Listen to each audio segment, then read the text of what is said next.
అక్కడ ఏమవుతుంది, ప్రేమ అనేది ఫిక్స్ ఉంటుంది. ఓకే, తల్లి ప్రేమ కొడుకు పిల్లలకి అనేది ఒకరున్నారంటే ఎక్కువ చూసుకుంటాం. అలాగే కొడుకులు 5 మంది పిల్లలు అయినారంటే తగ్గిపోతుంది. టైమింగ్ అనేది రోజుకి 24 గంటలే ఉంది కదా. ఆ టైంలో వాళ్ళకి స్పెండ్ చేయలేం కదా. హస్బెండ్ వైఫ్ కూడా అంతే కదా. ఇప్పుడు హస్బెండ్ వైఫ్ అయినా ఒక్కరు ఉంటే ఆల్టర్నేటివ్ లేకుండా తిట్టిన వాళ్ళు సర్దుకొని మన వాళ్ళే కదా, హ్యాపీగా సర్దుకొని మళ్ళీ ప్రేమ అనేది వస్తుంది. ఇక్కడ ఏమవుతుందంటే ఇప్పుడు ఒకదానికేమో 10 మంది ఇక్కడ అట్లే అన్నారు, అక్కడే అన్నారు. సో ప్రాబ్లం ఏమవుతుందంటే పని పాట లేని వాళ్ళు అట్లమ్మ జీవితం ఏంటో నాకు అర్థం కాదు. కానీ నేను పక్కన వాళ్ళని పెళ్ళడానికి ఏం పని చేయదు, కానీ పక్కన వాళ్ళని పెళ్ళడానికి బిస్కెట్లు, ఫ్యాకప్లు డ్రెస్సులు కొనిచ్చి అయ్యేదంటే పెళ్ళాన్ని బోరు పడుతుంది. అవి పక్కన తర్వాత ఇంకా 4 రోగాలు ఉంటాయి, ఎస్టీడీ అవి ఉంటాయి. ఆవిడ దగ్గర పోయి అక్కడ సరే దారుణం అయిపోతా. ఎక్కడ బాధ అనిపించేది అంటే ఫ్యామిలీని సర్వర్ మ్యాషింగ్ పెట్టింది. ఫ్యామిలీ అనేది అన్న విలేజ్లో అన్న ఉన్నాయేమో, కానీ ఫ్యామిలీ అనేది సిటీల్లో 80% కూడా లేదు. పెళ్ళి కానీ బలుపు అత్త మామూలు పని చేసేదాంట్లో వస్తువులు చూస్తేనే బీపీ వస్తుంది. సింగారు వేసుకొని సెండ్లు కొట్టుకొని తిరగాలి కదా, స్నానం చేయకుండా రోజు కొంత సపరేట్ కాపరమంటారు. సంపాదించిన డబ్బులంతా అట్లా సపరేట్ కావాలి. చారు ఎంజాయ్లు, పబ్బులు, షికార్లు, పార్టీలు, పంపులు చేస్తారు. 2 రోజులు బోర్ కొడుతుంది. ఇంకా ఒకరితో బోరు కదా, అందరితో పోవడం వల్ల ఏమవుతుంది, చిరాకు తగ్గి మళ్ళీ విడాకులని, కేసులని, కోర్టులని ఇలా ఎన్ని కూర్చున్నట్టు. నేను ఏంటంటే చూపించుకోండి చేసిన ఫారెన్ కల్చర్, ఇండియా కల్చర్ వేరు, అది వేరు, ఇది వేరు కాదు. జస్ట్ మనకి ఇంకా ఉంటాయి. అసలు అది ఎందుకు బాడీని కంట్రోల్గా ఉంచుకుంటే ఏది పడితే తినకన్నా ఎంత తినాలి అంతే తింటే ఆరోగ్యంగా ఉంటుంది. ఎక్కువైన ప్రమాదమే తక్కువైన ప్రమాదం. అందుకే నేను అనేది ఒక ఫ్యామిలీ అంటే ఒక బౌండరీ ఉండాలి. ఎంతో ఒకరు అరే నువ్వు వాళ్ళకి నచ్చినట్టు ఉండాలి కాదు, అందరికి నచ్చినట్టు మనము ఒక చేస్తాం. ఓకే, ఉదయాన్నే 6 గంటలకు లేచాము. ప్రపంచంలో మనకే ఇండియాలో ఉన్నాం, 6 గంటలకు పొద్దు కొడుతుంది. ఉదయాన్నే 6 గంటలకు లేచి పని చేసుకొని 9 గంటలకి ఆఫీస్, 10 గంటలకి ఆఫీస్ అయితే ఆఫీస్కి పోతే పనులు జరుగుతాయి. ఇక్కడ ఏమవుతుంది, 7 గంటలు ఇంకా కొనుక్కోను, నువ్వు 10 గంటలు లేచిపోతే అది ఆఫీస్ అయిపోతుంది. నువ్వు లేచి కొట్టుకున్నారు 2 గంటలు నీ ఆఫీస్కి కాదు. ఇక్కడ ఏ పనులు అనేది ఒక సిస్టమ్ అనేది అక్కడ ఉన్న ప్లేస్లో ఒక ఫ్యామిలీ అనేది ఎవరు అన్నం చేయాలి, ఎవరు వంట చేయాలి, ఎవరు బయట చేయాలి, ఏది చేయాలి వాళ్ళు డిస్కషన్ చేసుకొని ఫిక్స్ చేసుకోవాలి. ఇది వాల్యూ. ఇక్కడ ఒకటి పని చేస్తారు, ఇంకోటి చేయరు. ఒకటి డబ్బులు వస్తారు, ఒక పనికి డబ్బులు వచ్చి పెట్టుకోండి. ఇక్కడ ఓకే జాబ్ చేసేలా నేను డబ్బులు సంపాదిస్తున్నాను, నేనే గ్రేటు చాలా ఇక్కడ గుర్తుపెట్టుకో. ఇప్పుడు నువ్వు ఆఫీస్లో 8 గంటలే పని చేస్తావు, ఇంట్లో 12 గంటలు పని చేసేవాళ్ళు ఉండొచ్చు కదా, 18 గంటలు పని చేసేవాళ్ళు ఉండొచ్చు కదా. ఇక్కడ టైమింగ్ని బట్టి, బాధ్యతని, రెస్పాన్సిబిలిటీని బట్టి వర్క్ ఉంటాయి. నువ్వు అమ్మ ఇంటి లేకపోయినా ఫస్ట్ నుండి చూడండి, నాకు ఫస్ట్ నుండి పెడతారు. ఓకే, అన్నం లేకపోయినా అంటే డబ్బులు లేకపోయినా వాళ్ళు అప్పు చేసుకోవచ్చు, పెడతారు. అంటే ఇప్పుడు బాధ్యత అంటే వాళ్ళు డబ్బులు లేకపోయినా కష్టపడే వాళ్ళు ఉంటారు. కాబట్టి ఇక్కడ ఏమైనా దరిద్రమైన దాంట్లో ఆఖరికి నువ్వు పని చేస్తే నేను చేస్తాను. కొడుకైనా అంతే, అమ్మాయినా అంతే, తెల్లైనా అంటే ఆఖరికి ఇంక పిల్లలైతే ఇంక చెప్పాల్సిన పనిలే. ముట్టుగడైతే నేను మూతగడతా బిడ్డకి, లేదంటే లేదు, నేను దాన్ని ఏది నేర్పా కష్టపడి నన్ను మన బాడీని అరిగిపో చచ్చిపో. ఎంత కష్టపడితే అంత ఆరోగ్యంగా అవుతాం. ఎందుకంటే మన తినే కొవ్వు దాంతో కరిగిపోతాయి. బాగా పని చేస్తే బాగా నిద్ర వస్తుంది. ఈ పందాలు వేసుకున్నాం దానికంటే మీరు చచ్చిపోండి నేను కట్టి చెప్తాను. ఫ్యామిలీలో కూడా ఇలా పందాలు వేసుకుని బతకడం కట్టి చచ్చిపోండి దరిద్రం అవుతారు. ఎందుకంటే అంత తీవ్రవాదులు అయిపోయారు, అంత నక్సలైట్లు అయిపోయారు, అంత సైకోలు అయిపోయారు. భూమి మీద మంచిగా ఎవరు మాట్లాడితే కానీ పాము దోసుకోవచ్చినట్టు సైకోన్ లైక్ చిన్నదానికి ఓవర్ అయిపోతుంది. ఎందుకు అంత కన్ను ఆలోచించి డిప్రెషన్లో మెయింటెనెన్స్ నేను వదిలేసినాను.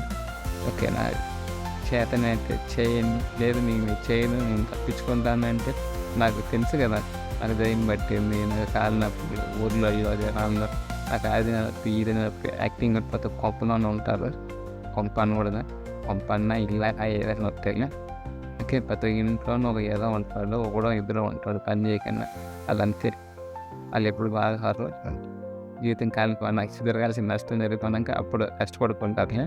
అప్పటికే వీళ్ళు అంతకుముందు రోగాలు తెచ్చుకుంటే వాళ్ళ జీవితంలో వాళ్ళ ఫ్యూచర్కి ఎఫెక్ట్ అవుతుంది. కాబట్టి ఇక్కడ ఫ్యామిలీని గుర్తుపెట్టుకోండి. ఫ్యామిలీ అండ్ వే వాళ్ళని చెప్తున్నా కలిసిగా అన్ని ఎవరికి నచ్చిందంటే నా బట్టలు నన్ను కొంటా ఈ మధ్య ఎలా అయిపోయింది. అదేందో ఫ్యామిలీని నాకు అర్థం కాదు. నేను ఎవరితో పడితే అక్కడ వెళ్తాను, నేను అమ్మాయితో పోతా, కూడా పిల్లలు ఏదో ఒక 4 అబ్బాయిలు చేసుకుంటా, నువ్వు 10 అమ్మాయిలు చేసుకో, నీకు నచ్చిన తేను నువ్వు తెలుగు అక్కడ రోగాలు తెచ్చుకో, ఇక్కడ తెచ్చుకో. ఈ పిల్లలకి ఏంటంటే ఇంకా ఎవరి పిల్లలో క్లారిటీ ఉండదు, ఏందో క్లారిటీ ఉండదు, ఏం చేయాలో ఉండదు. ఆ పిల్లలకి డబ్బులు ఎక్కడి నుంచి తేవాలి, దాన్ని సంపాదించి నేనే ఖర్చు పెట్టుకుంటాను. నేను దాన్ని సంపాదించి నువ్వే ఖర్చు పెట్టుకుంటే నేను కాదు. పిల్లలకి ఎవరు ఖర్చు పెట్టాలి? ఉపయోగాలను వచ్చేసింది. ఇక్కడ ఎవడు సంపాదిస్తున్నారు వీటిలో ఒక్కరే అంటే 10 మంది అయితే 10 మంది కూడా 5 రూపాయలు సంపాదించు, 10 రూపాయలు సంపాదించు, 1 కోటి రూపాయలు సంపాదించచ్చు. అందరికి కలిసి వేసుకొని అందరికి కలిసి బాధ్యతగా రెస్పాన్సిబుల్గా చూసుకొని అది ఎంత ఖర్చులు ఎలా ఏంటి అనేది పెట్టుకొని మాట్లాడుకొని ఉండాలి. అయితే కానీ ఇది సంపాదించి నేను నా డబ్బులు నేనే. ఈ ఆడవాళ్ళకి ఇది ఒక సైకో రోగం వచ్చేసేది. ఇదేందో నాకు అర్థం కావట్లేదు. ఆడవాళ్ళు సంపాదించేది మగవాళ్ళకి ఎవరంట. అది ఆవిడకి ఇంకా రూపాయలు సంపాదించినందుకు భూమి మీద 3 ట్యాక్స్ అన్నీ అయిపోతుంది. ఇండియాలో మ్యాక్సిమం కోల్పోవడానికి అవి కాకపోవడానికి ఆడవాళ్ళు చెప్తాను. మీరు యాక్సెప్ట్ చేసినా చేయకపోయినా, ఎందుకంటే ఏమి తెలదు లోజ్ఞానంలో. కానీ నేనైతే అయితే వీళ్ళ చేతుల్లోనే వెళ్ళిపోతుంది డబ్బులు. ఇంత అంటే వేస్ట్గా ఖర్చు అయిపోతుంది. అంటే దేనికి పెట్టాలో తెలదు. మంచి నేను జీవితంలో ఏం చెప్తాను, ఫస్ట్ తిండి, ఆరోగ్యం, ఇల్లు, బట్టలు, ఇవే కావాలి. ఇక్కడ ఏంటంటే మేకప్లకి, బంగారుకి, గోల్డ్కి, స్టైల్కి, ఈ గొర్రెలు, ఇవే గొర్రెలు. ఇంకా గొర్రెలు ఇంకేముంది, జనాలు బయట చెప్పుగా ఉంటారు. ఈ అమ్మాయి కథ, మేడం ఉన్నారు మేడం, సూపర్ మేడం, మీకు మీరు కొన్నాను మేడం, ఈ శారీ కొన్నాను మేడం, ఈ డ్రెస్ కొన్నాను మేడం, ఈ గోల్డ్ కొన్నాను మేడం అని బిస్కెట్ వేసి మ్యారేడ్ వేసి లక్షలు కావాలి. అనేది ఆయనకు అంత సీన్ లేదు. లైటెస్ట్ మీరు ఫీల్ కాకండి. ఎందుకంటే మీ డిఫాల్ట్ కాదు, మీ డీనే డిఫాల్ట్. ఎందుకంటే కోరికని కంట్రోల్లో ఉండవు. మీరు ప్రస్తుతానికి అప్పుడప్పుడు చూసుకుంటారు. ఎప్పుడు గురించి ఆలోచించరు. ఇప్పుడు 1 రూపాయలు ఉన్నందుకు 1 రూపాయలు తగినట్టు రేపు గురించి అని ఆలోచన ఉండదు. ఎందుకంటే పక్కన వాళ్ళు ఏది చెప్పినా నానేస్తారు. మీరు ఓన్గా ఆలోచించే శక్తి ఉండదు. అందుకైనా ఏం సర్వే చేసిన దాని ప్రకారం గురించి అయినా మనం మారితే మన పిల్లలు మారుతారు. ఓకే, అదే విలేజ్లో చెప్పిన జీవితం మొగుడు తాగిపోతాయినా, తిరిగిపోతాయినా, ఎంత ఒప్పైనా ఒక్కటిగా పని చేసుకొని కష్టపడుకొని ఎంత కంట్రోల్, ఎంత బాధ్యత సమాజాన్ని అంటే ఇంత. అదే ఇండియాకి అన్న పేర్లు దీనికి ఇంకా విలేజ్లో 70% ఉంటే అందులో ఆల్మోస్ట్ 50-60% మన ఎవరి ఎంత కంట్రోల్గా, ఎంత ఖర్చులు పెట్టుకొని, ఎంత బెట్లు దాక్కొని అదే సిటీలోకి వచ్చే కొంత 30%, 90% అది. ఇంతవరకు నేను చెప్పింది సిటీలో 90%, విలేజ్లో 60%. అది ఇక్కడ ఫస్ట్ గుర్తుపెట్టారు. ఇక్కడ ఆడ మొగాలు లేదు, ఆడేలో డిఫరెంట్ తప్ప బ్రెయిన్ ఒక్కటే మనిషి అన్ని. ఇక్కడ ఆడోళ్ళు అది ఇవి నేను చెప్తాను. అది ఎందుకంటే అది అర్థం కాదు. ఎందుకంటే దొంగలు కాబట్టి ఈ ఆడవాళ్ళని కష్టపడిన తినడానికి మేకప్ వేసుకోవడం మన ట్రైన్లో వస్తాను దొరుకుతుంది. ఈ ఆడవాళ్ళు నాకు పై సీట్ వద్దు, కింద సీటు సార్, నేను పై సీట్ వద్దు, సీట్ ఎందుకు చెప్తున్నానంటే పైన కూర్చోవాలి. ఓకే, ట్యాచ్ చేయడానికి, తిరగడానికి, గొడవపడడానికి, గేమ్ ఆడడానికి, టైం పాస్ చేయడానికి, యుద్ధం చేయడానికి, మోసం చేయడానికి, స్కాన్ చేయడానికి ఏమేమి ఉండవు. పని చేయడానికి ఆడవాళ్ళు అంటే అది తప్పు. నేను అంటాను ఇక్కడ కష్టపడి ఎవడు ఏ పని అయినా చేయొచ్చు. ఇక్కడ ఆడ మొగ ఏం లేదు, కష్టపడుతుంటే మీకే డబ్బులు వస్తాయి, మీ ఫ్యామిలీ మనం ఉంటుంది. కాబట్టి ఇక్కడ ఎవరో ఎక్కువ ఇక్కడ భూమి మీద ఆమె ఉన్న చెయ్యి ఒకరితో చిన్న పెద్ద ఇక్కడ ఫ్యామిలీ ఎక్స్పెక్ట్ చేయగలుగుతాం. కానీ ఫ్యామిలీలో రిలేషన్ అనేది ఎవరు బాధ్యత కంపల్సరీగా చేయాలి. ఎందుకంటే ఇంట్లో 5 మంది ఉన్నారంటే 5 మందిలో ఎవరు దొంగతనం చేసినా లాస్ అవుతుంది, మీతో 4 మీద పాడుతుంది. 30 రోగాలను తెచ్చుకొని ఇంట్లో ఎత్తికిచ్చిన ఫ్యామిలీ మెంబర్ బోర్డు మీద పడుతుంది. అదే ఈ దొంగతనం చేసినా, మోసం చేసినా, ఫ్రాడ్ చేసినా నువ్వు ఒక్క రాసేది ఫ్యామిలీ మొత్తం పోతుంది. అందుకని గుర్తుపెట్టుకోవాలి.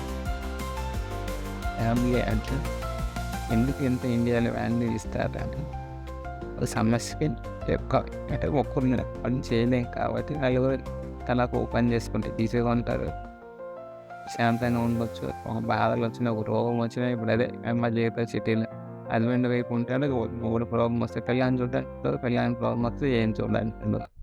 అక్కడికి ముందు ఏడాను కూడా అక్కడికి రోగం వచ్చిన మాత్రలు తెచ్చినా ఏందాను ఇంక మాత్రలు మింగకూడదు అంత ఇక ఆడవి. హాస్పిటల్కి వెళ్ళి ట్యాబ్లెట్కి ఒక ట్యాబ్లెట్ తెచ్చిస్తే ఆడ బతుకుంటాడు, అటు తెచ్చుకోవాలి, ఒకటి తెచ్చుకోవాలి. ఇదేంటంటే నాకు అర్థం కాదు. ఇది ఇంకా ఎట్లయితే పెళ్ళి కాకముందు లవర్ని తెప్పించుకుంటారు, పెళ్ళి అయిన తర్వాత కూడా మొగుడిని తెప్పించుకుంటారు. బయట వాళ్ళకి అన్ని సోహాలు ఎట్టు నాకు అర్థమైతే చాలా మంది పాపల సర్వేలు నాకు అర్థమైందని చాలా బాధపడుతుంది. ఎందుకంటే ఇప్పుడు కిందకు మా బిల్డింగ్లో చూస్తే చాలామంది ఇలానే నేను తప్పు చేసిన జీర్ణించుకోవాలి. చిన్నది అసలు తప్పు కూడా కాదు, నాట్ ఎ మ్యాటర్ ఘోరం. దాన్ని అది ఇంకా పెద్దది చేస్తుంది. అంటే సైకోయిజంతో జస్ట్ ఎవరితో ఏమో అబ్బాయితో మాట్లాడుతూ ఉన్నాను, నేను మాట్లాడేది ఏం చేస్తావు, నేను పోతా కొనుక్కుంటా ఎట్టి పోయి కొనుక్కుంటున్నాయి, కొన్ని రోజులు వచ్చి ఇంకా అంటించేస్తాను. అట్లా గుర్తు పెట్టుకోవాలి.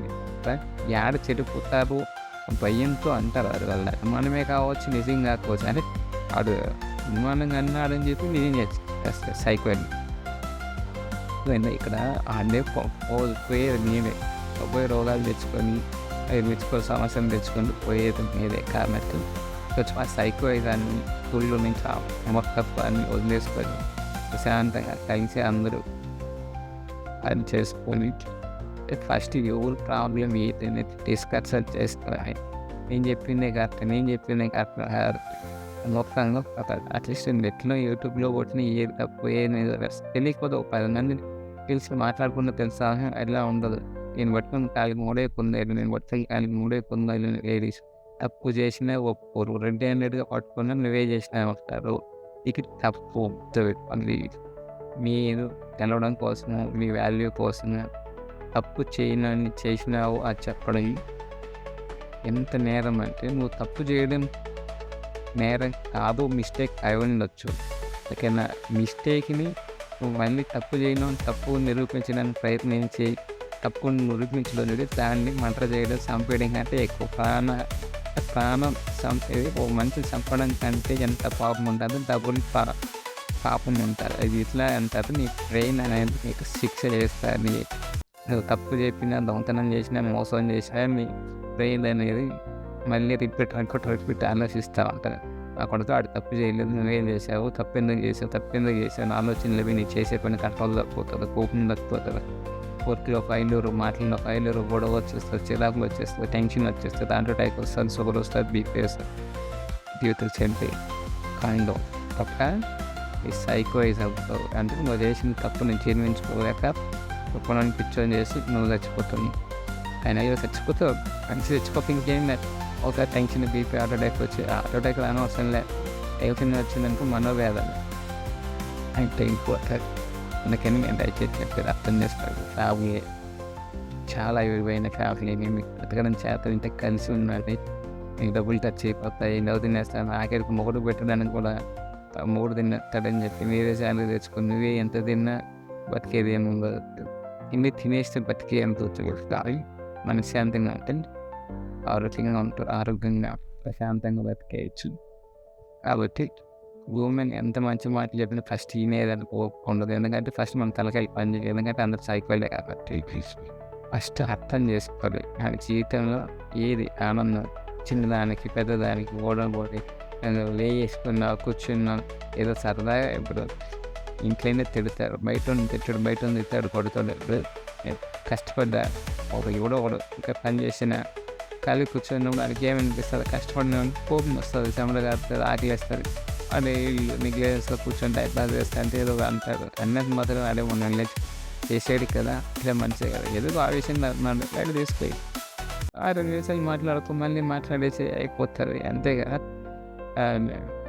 అది తిట్టాడంటే ఇది ఏడవకి ఏం లేదు ఆయన అంటే ఏంటంటే నేను నా కొడుక నేను అది యూట్యూబ్ అదే చిన్నదంతా దాన్ని పెద్దదాకా చేసుకోవాలి ఎందుకంటే ఖచ్చితంగా అదే అనేది రూల్స్ వేరు ఉంటాయి బయట ఉన్నాయి ఇప్పుడు రాజ్యాంగంగా అమలు ఉన్నాయి పాపవందనం ఉంది ఓకే అది బయట రూల్స్ ఏంటంటే అట్లీస్ట్ అదే ఇదైతే 100కి 35 మార్క్స్ లీస్ట్ మార్క్స్ అలాగే న్యాయానికి లీస్ట్ మార్క్స్ అవి కూడా ఎప్పుడు చచ్చిపోయినాయి లాయర్ లేడు పోలీసు లేడు మీడియా లేదు గవర్నమెంట్ లేదు ఎడ్యుకేషన్ సిస్టమ్ లేదు డాక్టర్ లేదు ఇంకేం కాదు కానీ వాళ్ళ దగ్గర ఓపెన్ పెట్టి ఎంత నిజాయితీగా పట్టుకుంటే అనేది 100% మన న్యాయాన్ని మన బ్రెయిన్ చెప్తారు పొద్దున్న చెప్తారు దొంగతనం చేయకు మోసం చేయకు ఇతరులను ఇబ్బంది పెట్టి నీకు వాల్యూ కోసం పక్కన నుంచి చంపేయకు నువ్వు తినడం కోసం పక్కన మోసం చేయకు తప్పును మోసం చేసే ఇక్కడ మన బిజినెస్ అనుకుని మోసం చేస్తాను కాబట్టి